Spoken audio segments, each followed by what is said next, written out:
कृपया आप लोग यही प्रार्थना करें कि मैं उनका भाई बनने के योग्य हो सकूं। मैं अपने देश की सेवा में अपने प्राण देने को तैयार हूं। अब मैं विदेश कभी नहीं जाऊंगा। मेरे एक भाई चल बसे हैं। मैं चाहता हूं कि कोई मेरा मार्गदर्शन करे। मुझे आशा है कि महात्मा जी मेरे बड़े भाई का स्थान लेंगे और मेरा मार्गदर्शन करते रहेंगे।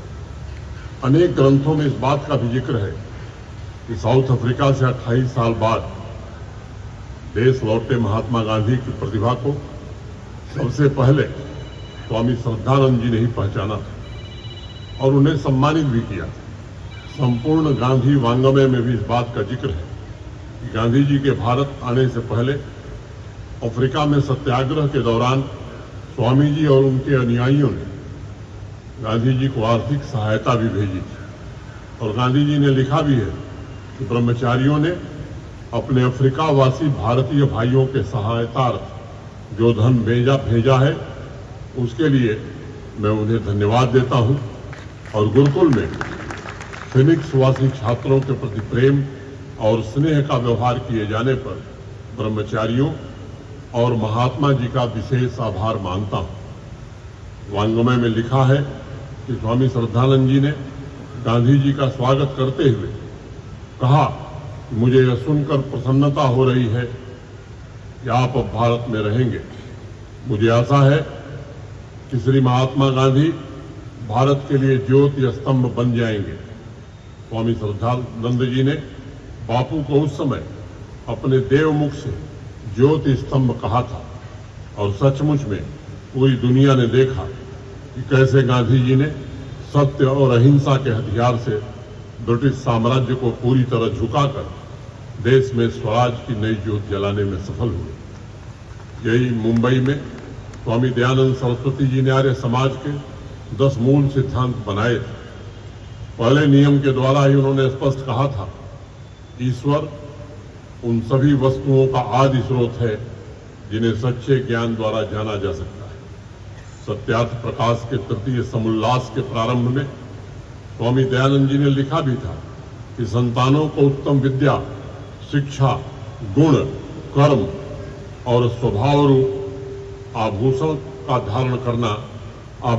धारण करना माता पिता, आचार्य और संबंधियों का ये मुख्य कर्म है। उन्होंने महिला शिक्षा पर विशेष बल दिया था और उनका निर्देश था कि हर बेटी शिक्षित होनी चाहिए। महर्षि दयानंद जी ने कहा था, कन्यानाम संप्रदानम च कुमाराणा च रक्षणम। इसमें राजनियम और जात नियम होना चाहिए कि 5वें अथवा 8वें वर्ष से आगे अपने बच्चे अपनी बच्चियों को घर में न रख करके पाठशाला में अवश्य भेजें। जो न भेजे वो दंडनीय है। उनकी इस वाणी ने समाज में एक नए प्रकार की चेतना जागृत की। उन्होंने समाज के हर एक वर्ग को शिक्षा प्रदान करने पर बल दिया, क्योंकि उनका कहना था कि बिना शिक्षा के धर्म, राज्य और धन इन तीनों की वृद्धि नहीं हो सकती। पराधीन भारत के खोए हुए आत्मविश्वास को जगाते हुए उन्होंने एक और नारा दिया, वेदों की ओर लौट चलिए। इस एक नारे और उनके अमर ग्रंथ सत्यार्थ प्रकाश ने पूरे समाज को एक नई जीवंतता और आजादी के दीवानों को एक नई प्रेरणा देने का काम किया। समाज की सद्भावना पर बोलते हुए स्वामी दयानंद सरस्वती जी ने कहा था कि विद्वान और विद्यार्थियों को योग्य है कि वैर बुद्धि छोड़कर सब मनुष्यों के कल्याण के मार्ग का उपदेश करें। जो धर्म की उन्नति चाहे वह सदा धर्म में चले और सत्य का ही उपदेश करे। उन्होंने 5 प्रकार की परीक्षाओं की चर्चा की थी ताकि सभी पुरुष और महिला सामर्थ्यवान और गुणी हो सके। महिला सशक्तिकरण की दिशा में उनके अप्रतिम प्रयासों ने समाज को नई दिशा देने का काम किया। उन्होंने समाज में स्त्री पुरुष को बराबर माना और सत्यार्थ प्रकाश में लिखा भी कि शादी भी दोनों की सहमति से ही हो, क्योंकि एक दूसरे की प्रसन्नता से विवाह होने में विरोध बहुत कम होता है और अप्रसन्नता के विवाह में नित्य क्लेश रहता है। आज मुंबई में आप सभी मित्रों के सामने मैं सत्यार्थ प्रकाश की अनमोल शिक्षाओं को इसलिए मैंने उसका जिक्र किया है ताकि हम अपनी नई पीढ़ी को बता सकें कि शिक्षा के प्रसार और समाज की कुरीतियों को दूर करने का जो बीड़ा स्वामी दयानंद सरस्वती जी ने उठाया था, उसे जीवन पर्यंत पूरा करने का काम स्वामी श्रद्धानंद जी ने किया। उन्होंने समाज में मौजूद जाति के बंधनों, धर्म की जंजीरों की मुक्ति के प्रयास को भी आगे बढ़ाया। गुरुकुल कांगड़ी विश्वविद्यालय की स्थापना करके उन्होंने नौजवानों की आत्मा को अभय प्रदान करने का प्रयत्न किया। ईश्वर दत्त मेधार्थी ने लिखा है कि स्वामी दयानंद के पश्चात आर्य समाज का प्रभावशाली और दूरदर्शी कोई नेता यदि हुआ है तो अमर शहीद स्वामी श्रद्धानंद जी ही थे। आज सबसे आवश्यक ये है कि उनके जीवन चरित्र से शिक्षा लेकर हमारे नौजवान राष्ट्र निर्माण में योगदान दें। आज हम देख रहे हैं कि भारत के सम्माननीय प्रधानमंत्री जी के नेतृत्व में आज एक ऐसे विकसित भारत का निर्माण हो रहा है जो शिक्षा को अत्यधिक मान्यता देता है। और प्रधानमंत्री जी ने तो जाति व्यवस्था से परे हटकर कहा है कि भारत की सिर्फ 4 जातियां हैं, गरीब, युवा, महिला और किसान।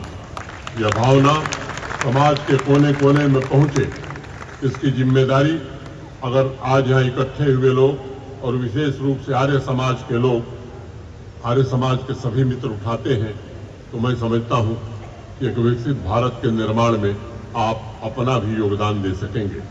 स्वामी श्रद्धानंद जी ने मथुरा में आयोजित आर्य विद्वत परिषद में प्रस्ताव रखा था।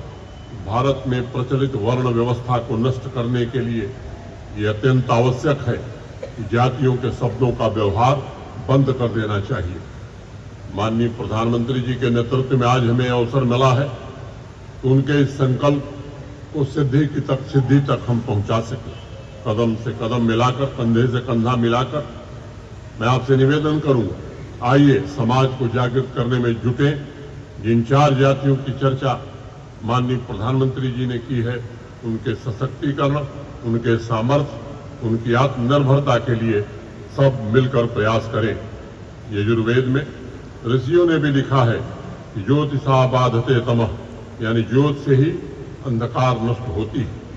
स्वामी दयानंद सरस्वती जी के 200वीं जयंती के महापर्व तथा स्वामी श्रद्धानंद सरस्वती जी के स्मृति दिवस पर मैं आप सबसे आग्रह करता हूं, आइए समाज को विकास की नई ज्योति से परिचित कराएं और विकसित भारत के निर्माण में हम सब अपना योगदान दें।